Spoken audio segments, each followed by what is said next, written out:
Assalamualaikum warahmatullahi wabarakatuh. Nama saya Nur Amira binti Muhammad Razali. Rakan seperjuangan saya Nur Ain Fatihah binti Aziz dan Syafiqah binti Mukhtar. Kami ingin membentangkan tajuk berkaitan Islamic Pawn Institution, Ahranun. Takrif Ahranun ada dua, dari segi bahasa dan dari segi istilah. Kalau dari segi bahasa, dia bermaksud menahan dan menhalan ataupun tetap dan berterusan. Manakala dari segi istilah pula, ia menjadikan sesuatu barang yang bernilai sebagai cagaran kepada hutan dan digunakan untuk melengsaikan hutan jika seseorang tu tidak mampu untuk membayar hutan. Sejarah penubuhan Ahranun. Dari segi sejarahnya, umat Islam di Malaysia takut untuk berurusan di ban kerana faedah yang dikenakan. Faedah yang dikenakan oleh ban adalah dilarang dalam Islam. Keadaan ini bertambah baik terutamanya setelah adanya sistem keuangan yang berasaskan syariah. Namun, budaya menyimpan wang dalam bentuk emas berlaku dan perkhidmatan gadai mengekalkan popularitinya. Perkhidmatan yang pantas dan bebas dari gangguan menjadi ianya pilihan bagi setiap masyarakat. Yayasan Pembangunan Ekonomi Islam Malaysia (YAPIN) mencadangkan agar Ahranun diperkenalkan. Kedai Ahranun yang pertama didirikan pada tahun 1992 oleh Kerajaan Negeri Kelantan. Kemudian mempercayakan koperasi untuk menguruskan dan mengendalikan kewangan lain. Koperasi pertama yang menjalankan Ahranun di Malaysia adalah Bank Koperasi atau Bank Rakyat pada bulan Oktober 1993 dengan kerjasama dari YAPIN. Pada tahun 2004, 22 koperasi terlibat dalam perniagaan dengan 125 pusat di seluruh negara. Bank Rakyat memiliki 100 pusat. Tujuan gadaian sebagai cagaran untuk meyakinkan pemiutan ataupun penerima cagaran bahawa hutang yang diberikan tidak akan lupus dan dia yakin akan memperolehi semula. Sekiranya pemiutan mendapati sukar ataupun mustahil dapat barang hutang dia semula, setelah tamat tempoh yang ditetapkan, pemiutan tu berhak mengambil semula hutangnya melalui barang yang dicagar, iaitu dengan cara menjual barang tersebut dan kemudian mengambil hutangnya melalui bayaran yang diperolehinya. Hukum gadaian.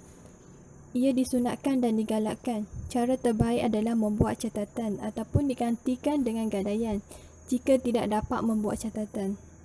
Langkah ini supaya manusia tidak mengabaikan sebarang langkah yang baik agar harta dan hak manusia terjamin. Saya Nur Ain Fatihah binti Aziz. Saya akan menyambung pembentangan ini dengan tajuk dalil gadaian. Terdapat dua sumber dalil yang berkaitan gadaian, iaitu sumber yang pertama adalah Al-Quran dari surah Al-Baqarah ayat 283 yang bermaksud, jika kamu dalam perjalanan dan bermuamalat tidak secara tunai, sedangkan kamu tidak memperolehi seorang penulis, maka hendaklah ada barang tanggungjawab yang boleh dipegang. Sumber dalil yang kedua ialah hadis, iaitu daripada Aisyah radhiyallahu anha yang bermaksud, Rasulullah SAW pernah membeli makanan daripada orang Yahudi dan beliau menggadaikan kepadanya baju besi baginda. Hadis riwayat Bukhari. Rukun gadaian. Dalam kontrak gadaian terdapat 4 rukun. Yang pertama ialah akidan atau dua pihak yang berkontrak. Dua pihak tersebut ialah rahin penggadai dan murtahin penerima gadaian. Yang kedua ialah sirah atau lafaz kontrak adalah penawaran dan persetujuan, iaitu ucapan yang merujuk kepada penggadaian dan persetujuan menerima gadaian tersebut oleh kedua-dua pihak. Yang ketiga ialah marhun atau barang gadaian. Barang yang digadai adalah barang yang diserahkan oleh penggadai kepada penerima gadaian untuk disimpan sebagai cagaran kepada hutangnya. Yang keempat ialah marhun bihi atau hutang. Marhun bihi bermaksud hak penerima gadaian yang perlu dibayar oleh penggadai dan gadaian dilakukan sebagai timbal balas kepadanya. Syarat gadaian. Yang pertama, syarat bagi akidan. Syarat pertama bagi akidan ialah penggadai dan penerima gadaian mestilah seorang yang mukallaf, iaitu seorang yang berakal dan baligh serta tidak dilarang menguruskan harta. Orang gila, orang yang hilang akal dan kanak-kanak walaupun mumayyiz tidak sah untuk menjadi penggadai dan penerima gadaian kerana mereka tidak berkelayakan untuk memikul tanggungjawab tersebut. Orang yang dilarang untuk menguruskan harta ialah orang yang safih, iaitu orang yang tidak boleh menguruskan harta dengan baik. Yang kedua, kedua-dua pihak tidak dipaksa, iaitu kedua-dua pihak mestilah melakukannya secara sukarela. Jika salah satu pihak dipaksa, maka kontrak gadaian tersebut tidak sah. Sekiranya mereka ingin meneruskan kontrak gadaian, mereka perlu memulakannya semula. Sebabnya, gadaian merupakan amalan yang bersifat insyaiyah, iaitu yang dimulakan secara pilihan dan sukarela yang dibenarkan syarak. Yang ketiga ialah kelayakan memberi dan menerima bayaran gadaian. Mereka mestilah sama ada pemilik kepada barang yang digadai atau pemilik kepada hutang yang dicagar dengan gadaian. Yang kedua, syarat bagi lafaz kontrak. Syarat bagi lafaz kontrak ialah tidak boleh diselangi oleh perkataan lain atau berselang lama. Ia perlu dilafaz semasa kontrak tersebut berlangsung. Bagi orang bisu, mereka boleh menggunakan isyarat yang biasa digunakan dan boleh difahami untuk menunjukkan mereka bersetuju dengan gadaian atau setuju menerima gadaian. Selain isyarat, mereka yang boleh menulis dengan baik boleh menggunakan tulisan mereka. Yang ketiga, syarat bagi barang gadaian. Syarat bagi barang gadaian ialah yang pertama, barang tersebut mestilah barang yang dapat memberi faedah kepada orang lain. Yang kedua ialah hak milik penggadai. Gadaian sah jika penggadai hanya memiliki sebahagian daripada barang yang digadai dengan syarat dia menggadaikan bahagian miliknya. Penggadai tidak semestinya menjadi pemilik penuh kepada barang yang digadai. Gadaian kongsi ini dikenali sebagai rahnu al-musya'. Yang ketiga ialah barang gadaian tersebut mestilah dimiliki dan diserahkan ketika berlakunya sirah. Barang tersebut mestilah wujud ketika kontrak dimeterai atau berlangsung. Yang keempat ialah ditentukan harganya. Yang keempat, syarat bagi marhun bihi iaitu hutang. Terdapat beberapa syarat yang perlu dipenuhi, iaitu yang pertama, mestilah dalam bentuk hutang. Maksud hutang di sini ialah perkara yang boleh disahkan sebagai tanggungan atau dikenali sebagai zimmah seperti dirham, dinar dan mata wang yang boleh diguna pakai dan yang digunakan untuk menilai sesuatu benda. Gadaian tidak boleh diberikan sebagai tukaran kepada sesuatu benda. Yang kedua ialah telah sah menjadi tanggungan penggadai terhadap penerima gadaian. Sebagai contoh, pembeli berkata, jualkan kepada saya baju dengan harga RM100 yang saya akan bayar selepas sebulan dan jam ini sebagai gadaian. Penjual pula berkata, saya setuju. Situasi tersebut merupakan contoh bagi gadaian juga sah jika ia membabitkan kontrak yang melibatkan hutang. Yang ketiga ialah jumlah dan sifat hutang diketahui oleh kedua-dua belah pihak. Sebagai contoh, apabila disahkan penggadai berhutang dan penerima gadaian tetapi penerima gadaian tidak pasti adakah hutang ini berjumlah RM1,000 ataupun RM2,000. Jadi, penerima gadaian meminta penggadai menggadai sesuatu sebagai cagaran kepada hutang tadi tetapi gadaian tersebut tidak sah. Sekalipun penggadai mengetahui jumlah dan sifat hutang tersebut. Ini kerana hutang yang tidak diketahui ini tidak dapat diselesaikan apabila gadaian ini dijual dalam kes penggadai gagal membayar hutang. Kaedah penerimaan gadaian. Terdapat dua kaedah penerimaan gadaian. Yang pertama, kaedah penerimaan gadaian bagi harta tak boleh alih seperti rumah atau tanah. Penerimaan boleh dilakukan dengan penggadai melepaskan pegangannya kepada penerima gadaian. Pelepasan ini boleh dilakukan dengan mengetepikan segala halangan yang boleh menghalang penyerahan barang gadaian. Contohnya, jika barang tersebut dipenuhi dengan sesuatu barang atau bangunan itu didiami oleh seseorang atau sebagainya. Penyerahan dan penerimaan boleh dilakukan dengan cara mengosongkannya dan membuang segala halangan yang boleh menghalang penerimaannya. Yang kedua, kaedah penerimaan gadaian bagi harta boleh alih. Bagi harta boleh alih, pelepasan sahaja tidak memadai, malah mestilah dilakukan dengan cara diserahkan dan dipindahkan kepada penerima, sebagaimana yang biasa diamalkan.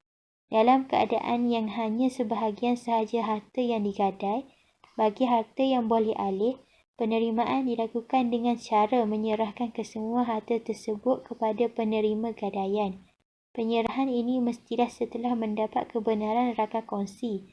Jika rakan kongsi tidak bersetuju dan tidak membenarkan harta tersebut dipindahkan, maka penerima gadaian boleh bersetuju membiarkan barang gadaian berada di tangan rakan kongsi penggadai. Konsep Ar-Rahnu. Konsep Islamik yang digunakan di dalam Ar-Rahnu ada 4. Yang pertama, Qardul Hasan iaitu pinjaman baik. Ia adalah perjanjian antara pemberi pinjaman dan peminjam. Penerima gadaian dilarang untuk meminta bayaran tambahan, tetapi penggadai digalakkan untuk memberikan sebagai tanda penghargaan. Yang kedua, Wadiah Yad Amanah iaitu amanah. Penggadai diminta untuk mengemukakan jaminan yang dapat dikembalikan untuk memastikan pembayaran balik pinjaman. Penggadai memberi kepercayaan kepada penerima gadaian untuk menjaga barang-barangnya semasa tempoh pinjaman. Jika sesuatu berlaku pada item cagaran tetapi bukan disebabkan oleh kelalaian pemberi pinjaman, pemberi pinjaman tidak diminta untuk mengganti barang tersebut. Yang ketiga, Al-Ujrah iaitu yuran untuk menjaga keselamatan. Penerima gadaian dibenarkan mengenakan bayaran yang berpatutan untuk menjaga keselamatan barang-barang yang digadaikan dalam keadaan selamat dan dalam keadaan baik. Yang keempat, Wadiah Yad Dhamanah iaitu penyimpanan dan jaminan. Penerima gadaian akan bertanggungjawab untuk menggantikan barang yang hilang atau dicuri kepada pemiliknya sekiranya dia gagal mematuhi perjanjian. Assalamualaikum warahmatullahi wabarakatuh. Nama saya Syafiqah binti Mokhtar akan membentangkan tentang perkara yang membatalkan gadaian. Yang pertama adalah penggadai telah membayar keseluruhan hutangnya kepada pemegang gadai. Jadi bila penggadai dah sempurnakan hutang dia kepada pemegang gadai, kira dah selesailah hutang tersebut, jadi pemegang gadai dia kena bagi balik barang gadaian kepada penggadai.